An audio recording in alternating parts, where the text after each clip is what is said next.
We're seated in the sanctuary of the Lutheran Church of Our Redeemer. This sanctuary is in the second church that was built on this site. It is the site of the first Lutheran church that was built in Singapore. That church was built as a cooperation between three different groups. There was in Singapore a small group of Tamil Lutherans, those who had come from India and were working here, and the Lutherans, and they had a small congregation, but they didn't have a place of worship. And then there was also a group of Christians from Sumatra, Batak Lutherans, and they neither had a place of worship. Our Lutheran mission, the missionaries that were working in Malaysia, joined together with these two groups to form what we called the Malaya Lutheran Council. And one of the goals of that council was to build a place of worship in Singapore. In the 1950s, the Singapore Improvement Trust was building Queenstown, and our Lutheran church got one of the neighborhoods there to build a church. So we thought that might be the site where the three groups could cooperate to build the church. But it turned out that site was delayed for many years because of the Bukit Ho Swee fire and other things. And so we looked for an alternative site. We found this piece of land here that was for sale, and it was agreed this would be a good place to build the church. But the groups didn't have much funds among themselves. Okay, all right. This is the plaque that was erected in the church in memory of the woman that gave the land on which this church is built. In her will, she left the land to the Tamil Lutheran Church with the provision that when the church was built, there would be a plaque in the church saying she had given the land to build the church. And as I mentioned before, that piece of land was somewhere out in Geelong, and it was not suitable to build the church. But we did get permission from the High Court to sell that land, provided all of the funds realized from that would be used to purchase a piece of land on which a Lutheran church would be built, and in which they would have this plaque. So it's a court order to have the plaque. But of course, we remember her wonderful ministry and her stewardship in giving to the church a piece of property in which the church could be built. Without that, I don't know if the Lutheran Church of Redeemer would be here without her giving of that land. There was a woman from the Tamil Lutheran Church by the name of Amal, and she had given to the church a piece of land on which a church was to be built. And the church was built here with the cooperation of the Tamil Lutheran Church, the Batak Christian Church, and our Lutheran mission. And that was dedicated in 1960, the first place of worship for the Lutherans in Singapore. And it grew up from around the neighborhood. The Tamil Lutherans already had their congregation, and the Batak congregation was here, so they worshiped. The largest group was the Tamil Lutherans, but the Lutheran mission then started work in the English and in the Mandarin. Pastor Helmut Matzat, who had come from Germany and who had been working in Malaysia with us for 5 years, was assigned as the first pastor here, and he started the work visiting the hostels from the university hostels and the neighborhood, and he was the pioneer who started the work right after the church was built in 1960.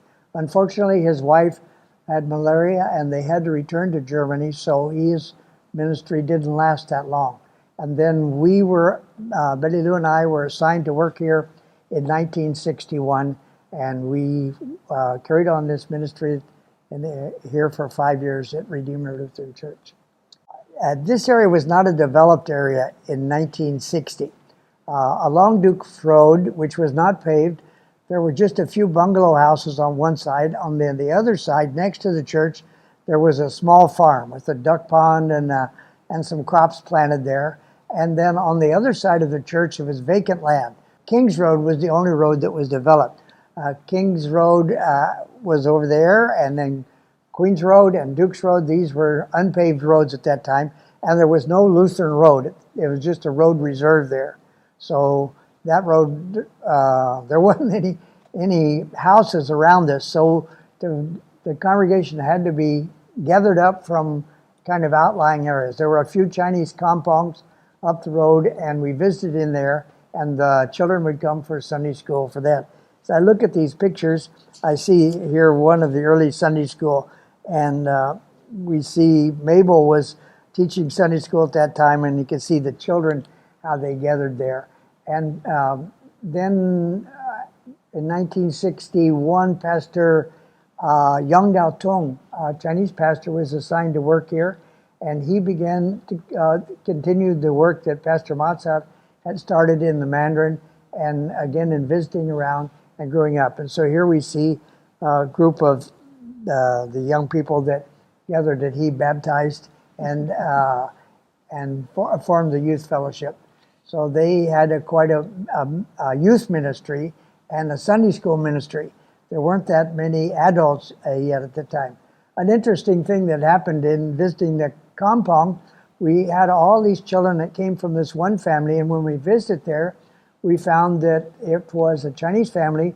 There were 2 mothers and 1 father. It was just one family together. The father had 2 wives, and these children were from these 2 wives.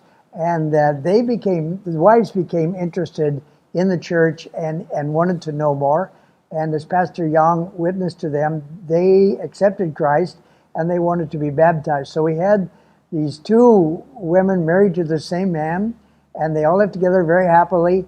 And so what are we going to do? Well, there was nothing against it, so the 2 wives were baptized and all their children. The husband did not accept Christ, but he came to the baptism. He sat right in the front pew, just as proud as could be, and very happy that his wives had accepted Christ. And so it was ministry like that. Our church got from the supplies from the Church World Service at that time.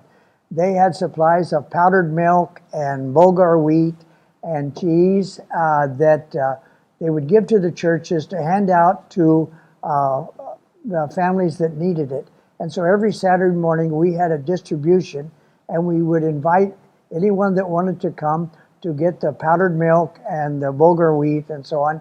And so that was a contact out into the neighborhood. So the church was well known from the people living around here, although there weren't that many. About that time, they were going to develop the Lutheran Road outside on that side of the church. And there was a lot of comment about the new roads in Singapore had funny names and people couldn't relate to them. Okay, just when the church was built, these roads were not developed at all. And it was a rather low-lying area. When we'd get a heavy rain, many of these roads would go underwater because the drainage system was not yet developed. Today they have a good drainage system, so we don't have that problem. But there was a canal here that went on through, so you couldn't drive your car even through this road reserve.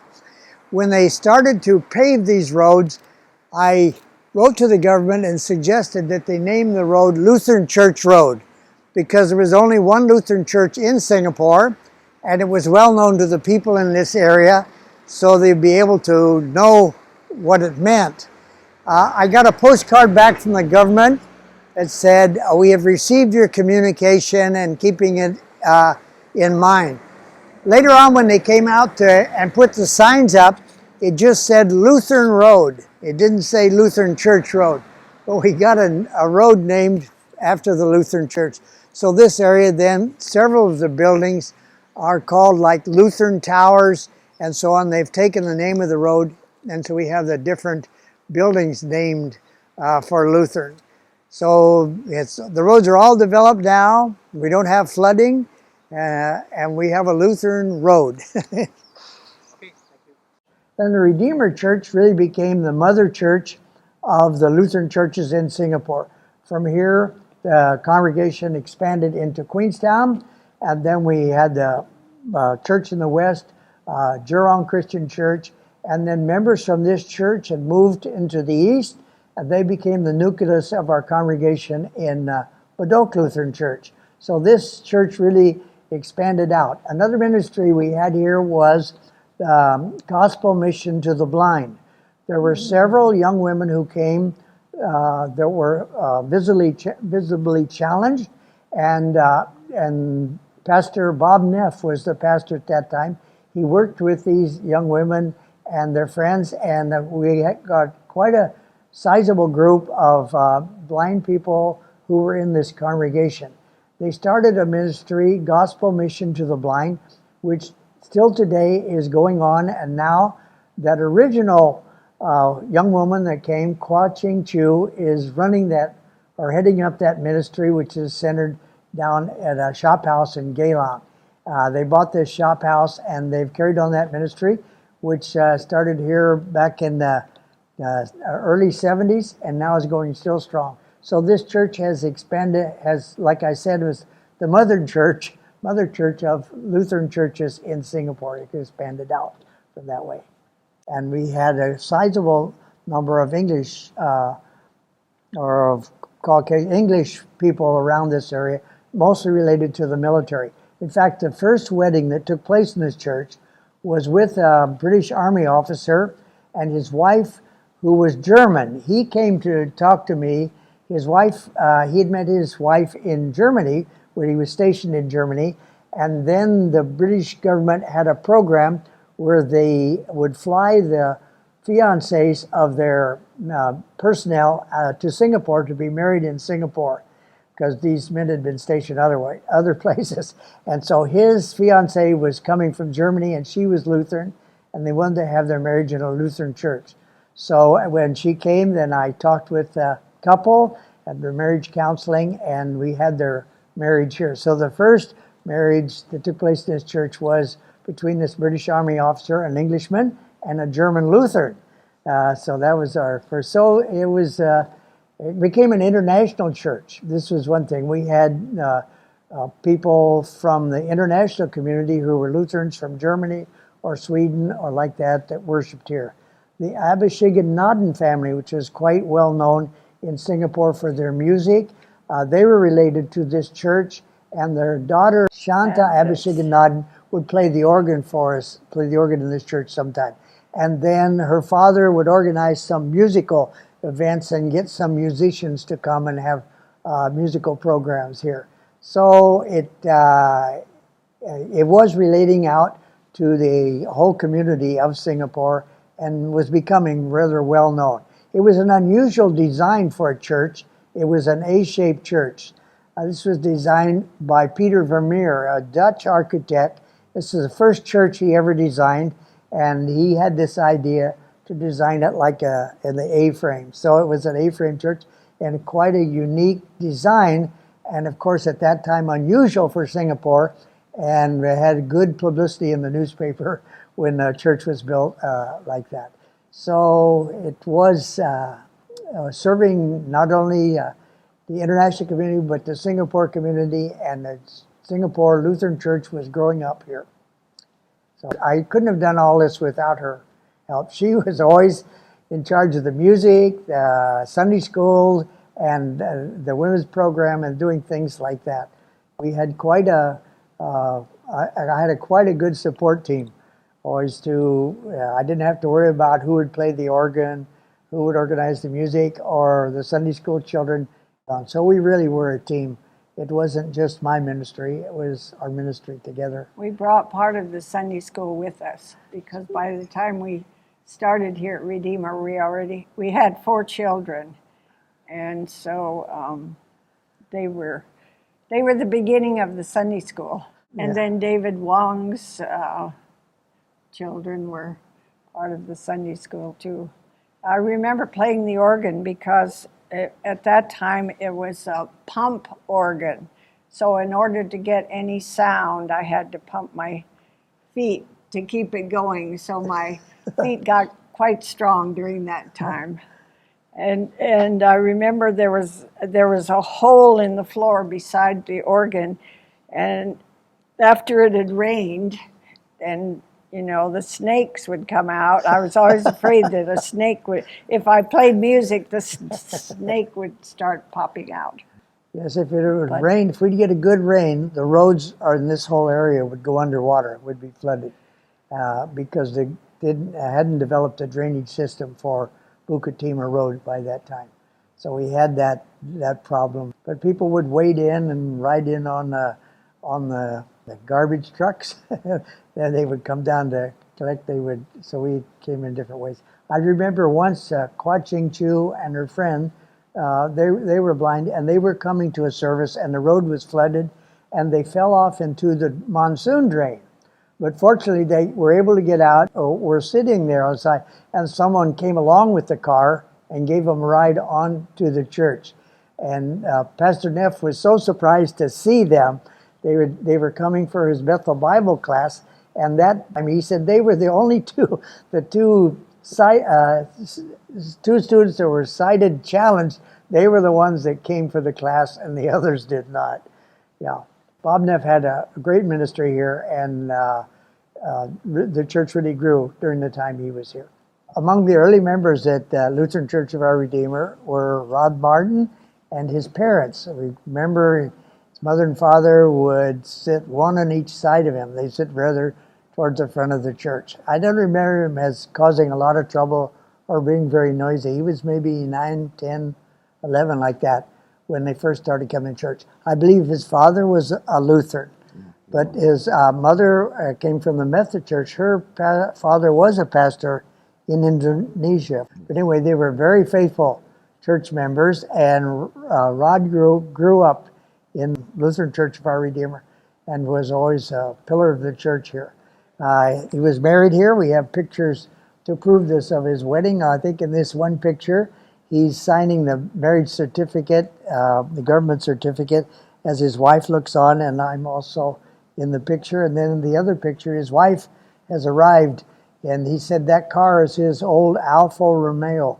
So he has a lot of memories from Lutheran Church of Redeemer. His mother was always very helpful for us in the church. She was a typist at Great Eastern Life Insurance Company, and she was a whiz-bang typist. So I would take what we'd have for our bulletins or anything we would hand out in the church, I would take it to her, and she would type the stencils. In those days, we didn't have the nice copy machines.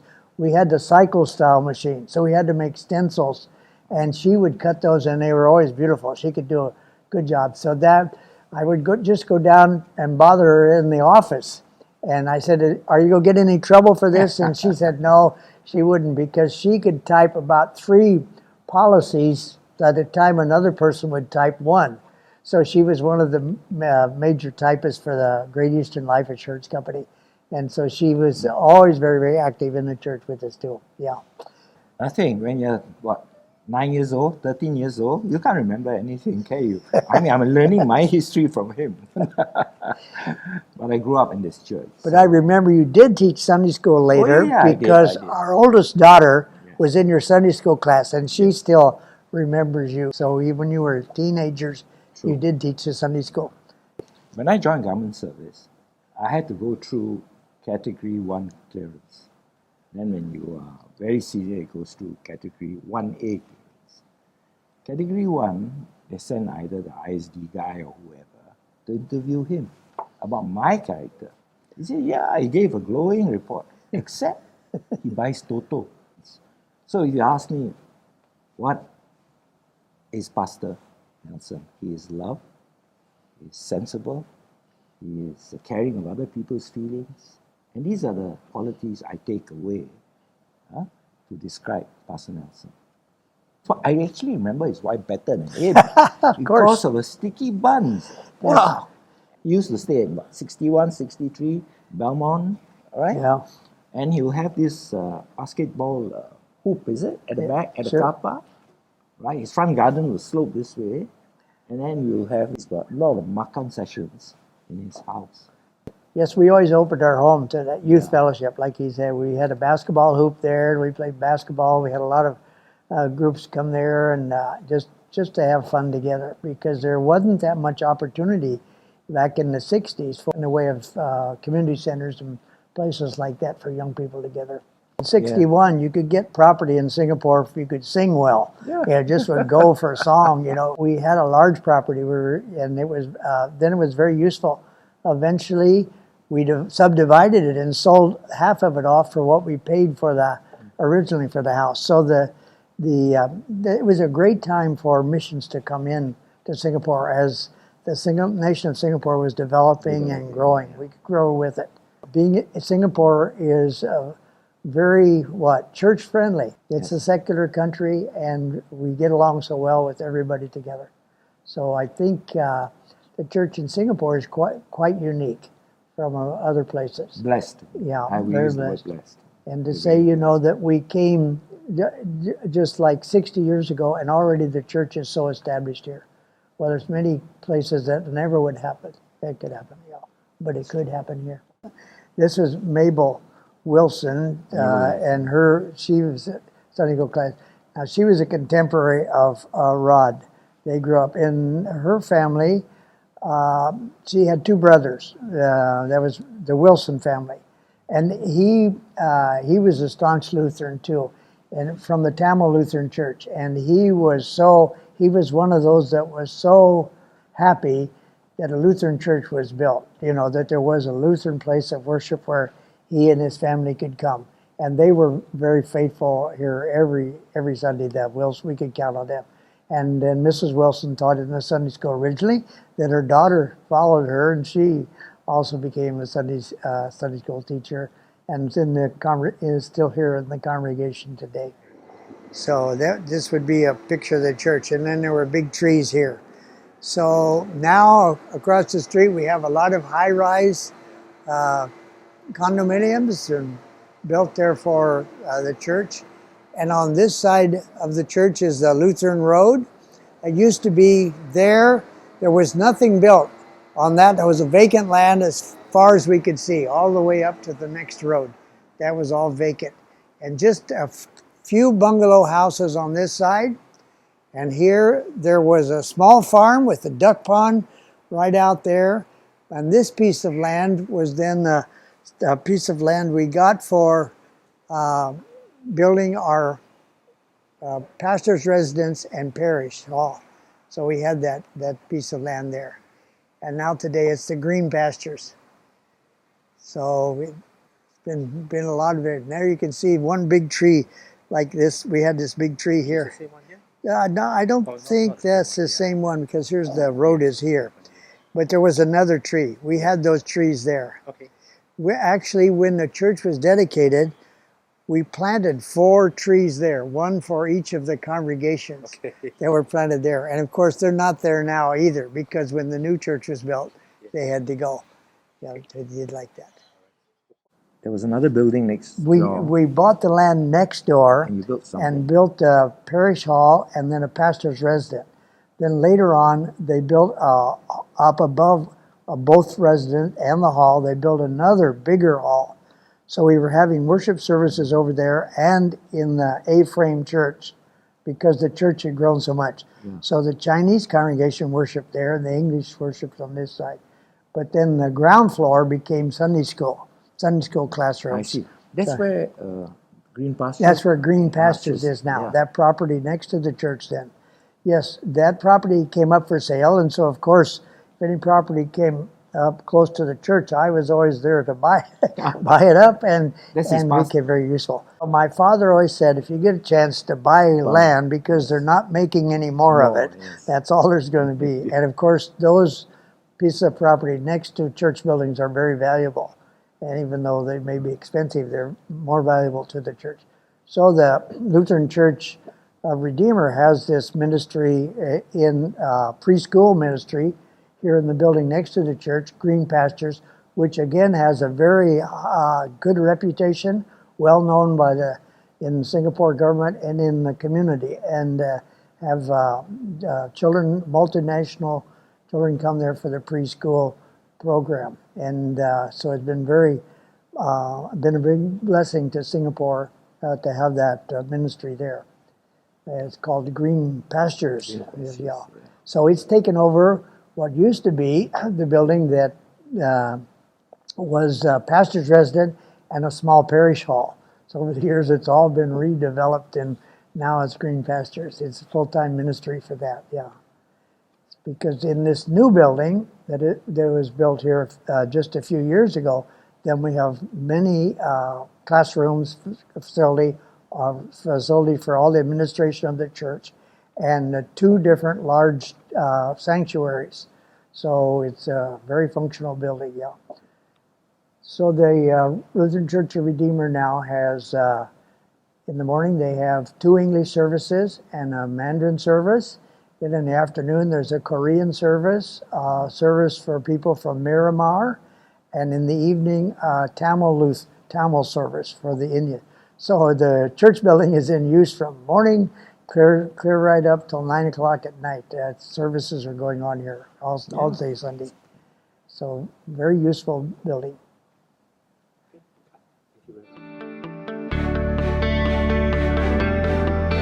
Okay, mic test. Hello, this is me. I'm talking to you.